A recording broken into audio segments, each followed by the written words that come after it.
এখানে তো আসল লোকেরা ধরা পড়ল না। তাও কেন এমন মনটা কুগাইছে, যেন মনে হচ্ছে নতুন কোনো বিপদ আসবে।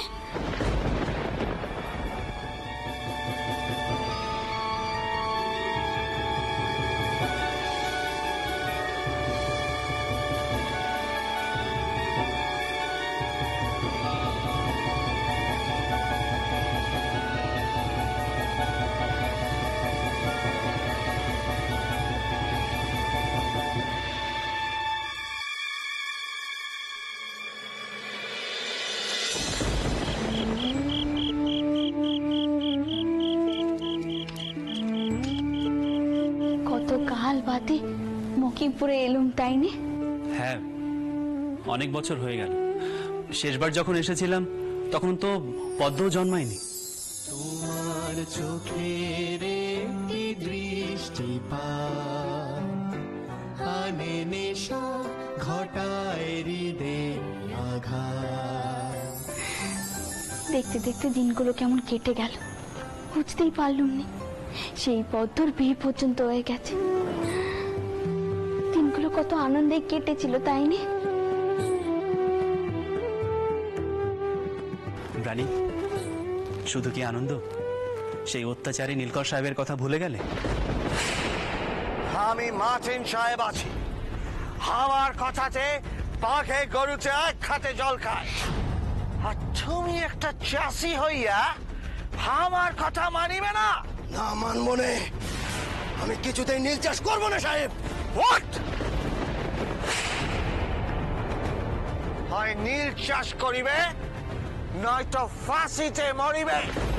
শেষ পর্যন্ত নীলকর সাহেবদের অত্যাচার বন্ধ হলো।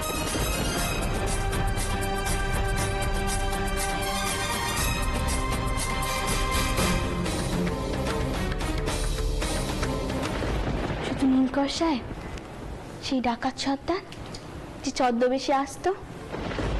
না গঙ্গা, ছদ্মবেশ নিয়েও তুমি আমার চোখে ধুলো দিতে পারবে না।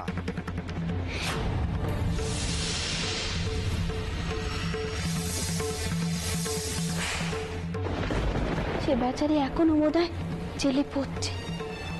তার কথা ভাবলে মনটা বড় কাড়া পড়ে যায়। রানী, আর তুমি তলোয়ার হাতে বেরিয়ে এসেছিলে।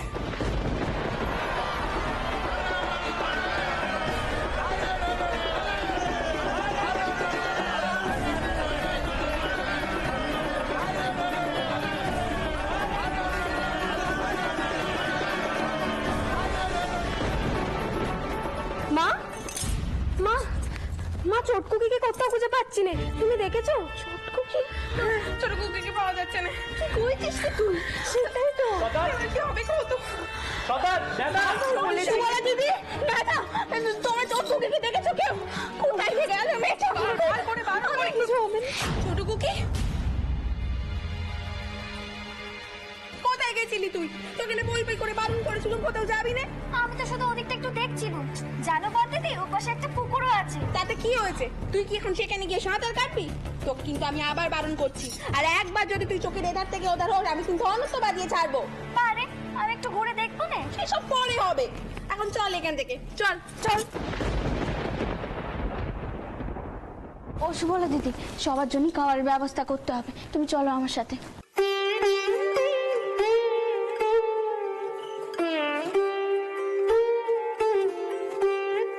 এসো বাবা, এসো।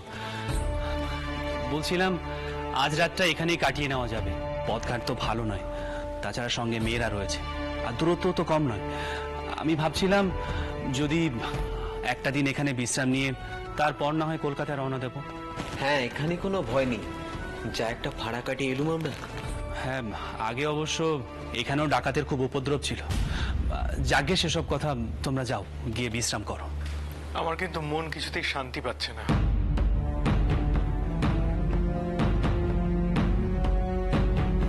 ঠগীদের দল ধরা পড়লো বটে, তবে ওদের সর্দারটাই তো ধরা পড়লো না।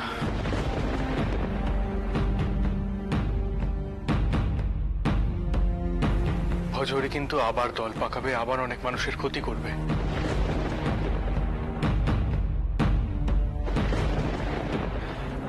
আমার কিন্তু এই জায়গাটা এখন খুব একটা নিরাপদ বলে মনে হচ্ছে না। বাবা মথুর, এই জায়গা সম্পূর্ণ নিরাপদ। আমি লেঠেলদেরকে সতর্ক করে রেখেছি। দেখো, বারবার তারা এই সুযোগ পাবে না। তাদের দলটা ভেঙে গেছে, তারা আর আক্রমণ করার সাহসই পাবে না। আমারও তাই মনে হয়। আর প্রাণে যদি মায়া থাকে, ওদের দল এইদিকে ভিড়বে না।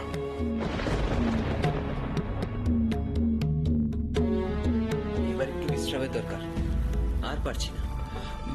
হ্যাঁ বাবা, তোমরা যাও, ভেতরে গিয়ে বিশ্রাম কর, যাও।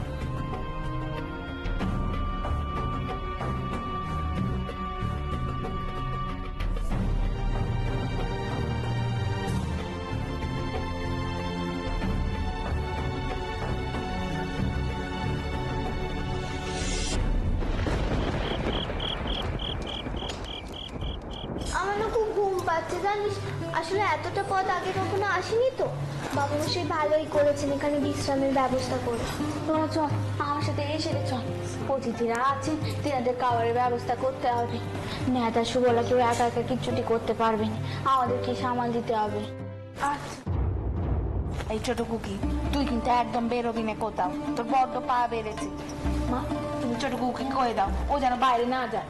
বাবা রে বাবা, তোমরা এমন করছো যেমন আমি বাইরে বেরোলে ডাকাত টোকেরা সব আমার উপর ঝাঁপিয়ে পড়বে। ছোট কুকি, তোর বুঝে একবার শিক্ষা হয়নি তাই না? ভাগ্যে সেদিন মতুবাবু ছিলেন। আমি কিন্তু তোকে বারণ করে দিচ্ছি ছোট কুকি, এরপর কিন্তু আমি তোর পায়ে শেকল বেঁধে রাখবো। বলছি তো কোথাও যাবো না। আমি তখন থেকে একটা কথাই ভাবছি জানো তো, ভজহরি গেলটা কোথায়? ওই তো দলের মাতা।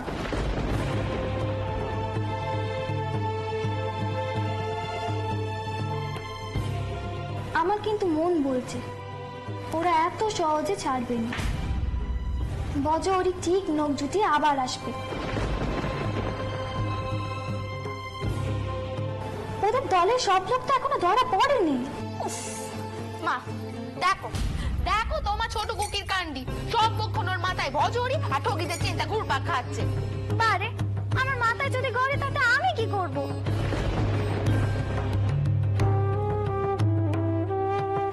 চোট কুকি, এইসব কথা এখন মাথা থেকে দূর করো।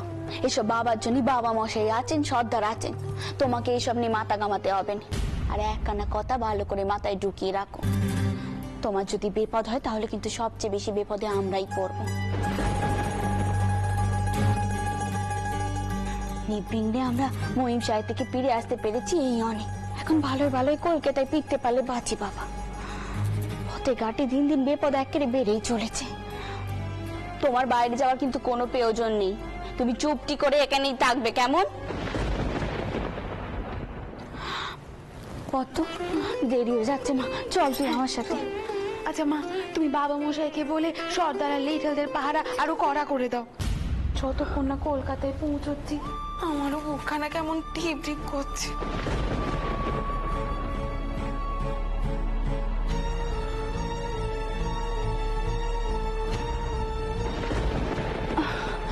পদ্মমা আর কটা বার আসনি মা, চল দেরি হচ্ছে।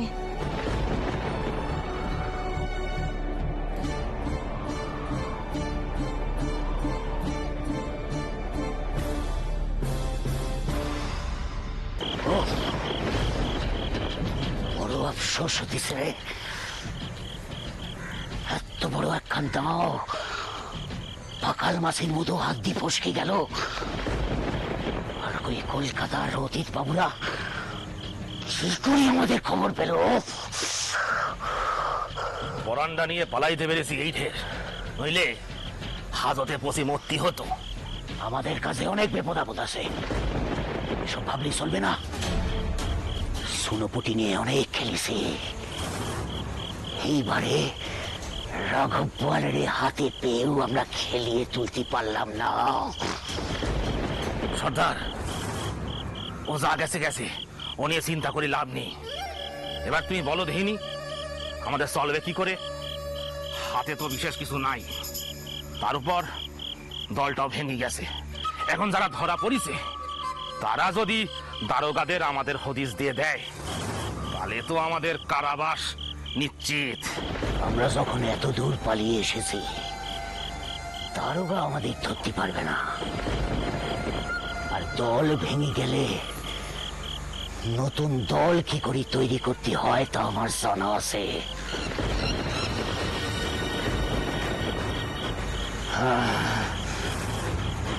তোরাই নিয়ে ভাবিস নে, শুধু নতুন দল গড়ার আগে আমাদের কয়েকদিন একটু ছোটখাটো কাজ নিয়ে চলতে হবে। তারপর একবার সুযোগ পেলেই সর্দার সর্দার সর্দার সর্দার আস্তে, কি হয়েছে কি? কলকাতার সেই বাবুরা এইখানকার সেই জমিদার বাড়িতে উঠে এসে গো।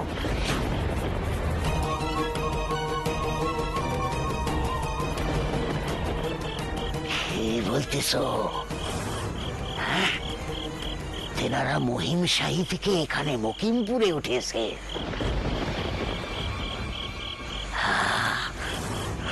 আমি তো ভেবেছিলাম পাখি উড়ে গেছে।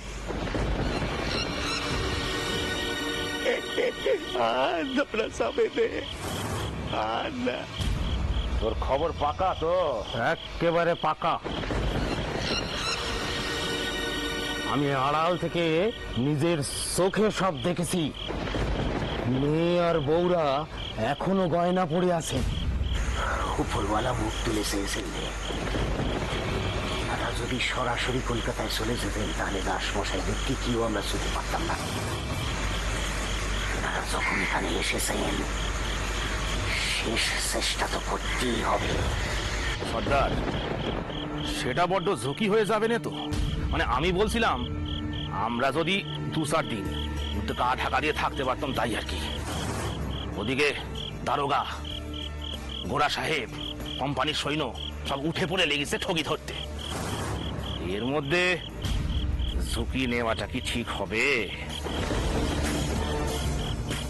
তাছাড়া লেঠেলরা তারাও সতর্ক থাকবে। ওরা স্বপ্নেও ভাবতে পারবে না যে আমরা এত দূরে এসে ওদের উপরে আক্রমণ করতে পারবো। আমার তো মনে হয় আজ রাতেই শেষ চেষ্টাটা করতে হবে। আজ রাতেই? আজ রাতেই একবার যদি দাঁওটা মারতে পারি তাহলে আর কোনো চিন্তা নাই। পেটে বড্ড টান পড়েছে। টান একবার শুধু দাও মেরি কয়েকদিন বসে থাকতে পারলে ব্যাস, দারোগার সত্য কি আমাদের ধরে। কিন্তু সর্দার, ওকে নে ঢুকবো কেমন করি? কাজটা কিন্তু বড্ড কঠিন। ওদের গায়ে গয়না দেখিস? গয়না সেগুলোর কথা ভাবো। সেগুলো যখন হাতিয়ে নিতে পারবে সেই কথাটা ভাবো। দেখবে তোমার সমস্ত ভয় কেটে গেছে। সবই তো বুঝলাম, কিন্তু যাবোটা কি করে? কিছু একটা তো উপায় বলবে। বেগ ধরতে হবে, সোজা পথে যাওয়া চলবে না। বেগ ধরে অন্দরে ঢুকতে হবে।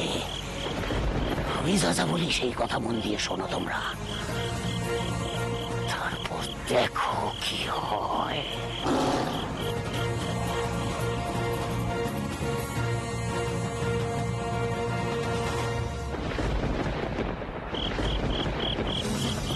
মিস্টার দাস, হিজ লর্ডশিপের কাছে আপনার কথা আগেই শুনিয়াছি, কিন্তু এই প্রথম মুখোমুখি সাক্ষাৎ হলো। আমি এই এরিয়ায় ঠগীদের চেস করিতে করিতে আসিয়া শুনিলাম আপনাদের নাকি ঠগীরা অ্যাটাক করিয়াছিল। আমাকে ডিটেলসে বলুন, ঠিক কি ঘটিয়াছিল? আগে আমি বলছি, প্লিজ আপনি বসুন। Thank you. আমরা তো বাঁচতামই না যদি না এনারা ঠগীদের সন্দেহ করতেন। আচ্ছা, আলাপ করে দিই, ইনি হলেন মথুরা মোহন বিশ্বাস, আর ইনি ওনার দাদা প্রাণকৃষ্ণ বিশ্বাস। এইবারে বলুন তো কি ঘটনা ঘটিয়াছিল? আমরা মহিমশাহী তালুকে যাচ্ছিলাম, পথে একজন অসুস্থ মানুষকে আমরা দেখতে পাই। নাম বলেছিল ভজহরি। জানি না সেটা সত্যি নাম কিনা। তাহার পর আমরা লোকটিকে সেবা করে সুস্থ করে তুলি। আমাদের সঙ্গেই তিনি ছিলেন। ধীরে ধীরে আমাদের বিশ্বাস অর্জন করলেন। তারপর তার স্বরূপ প্রকাশ পেল। ইহারা এইভাবেই কাজ করিয়া থাকে। প্রথমে মানুষের বিশ্বাস অর্জন করে, তারপর সুযোগ বুঝিয়া আক্রমণ করে। তার মানে এদের মধ্যে একজন যাত্রীদের দলে ঢুকে পড়ে, তাদের বিশ্বাস অর্জন করে, আর তারপর সময় মতো নিজেদের দলকে ডেকে নেয়।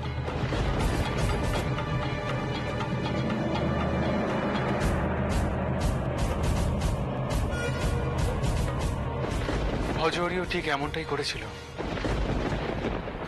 আমরা সময় মতো সজাগ হয়েছিলাম বলে ভজহরির দল আমাদের কোনো রকম ক্ষতি করতে পারেনি। লাস্ট 1 ইয়ার 900 লোক ট্রাভেলের সময় নিখোঁজ হইয়া যায়।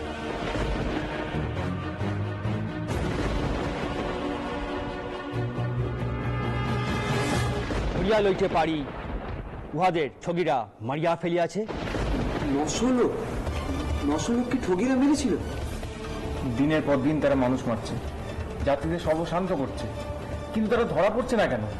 ইহার প্রধান কারণ ঠগিদের শেল্টার দেয় স্থানীয় গ্রামবাসীরা।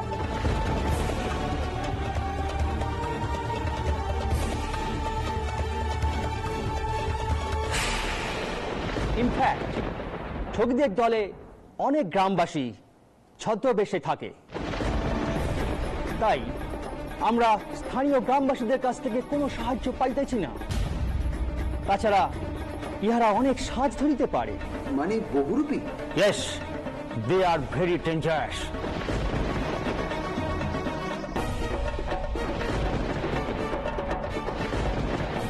B very careful mister Das.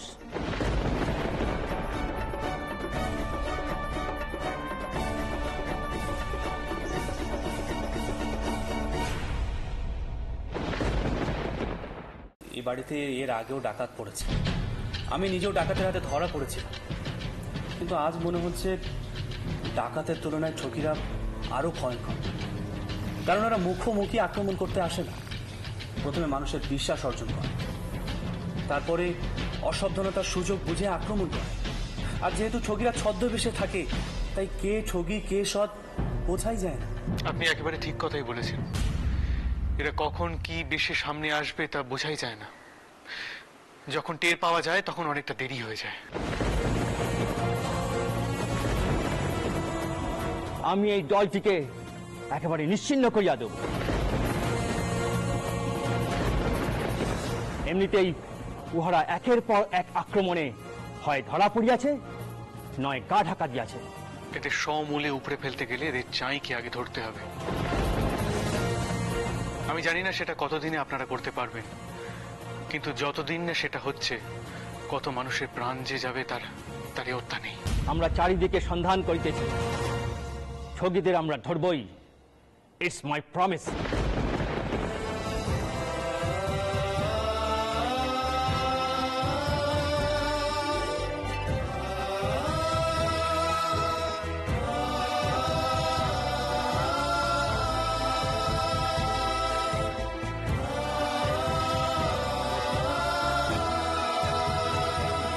এখানে রাখো।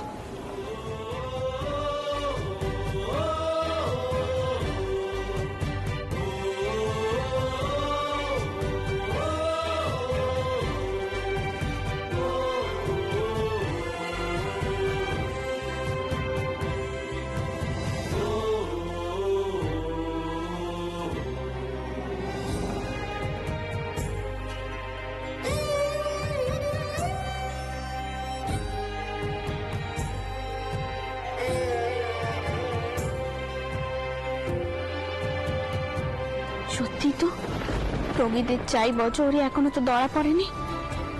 ছোট কুকি ঠিক কথাই করেছে, যতদিন এখানে আছি চোখ কান খোলা রাখতে হবে। বিপদ কোন দিক থেকে কিভাবে আসে বলা যায় না।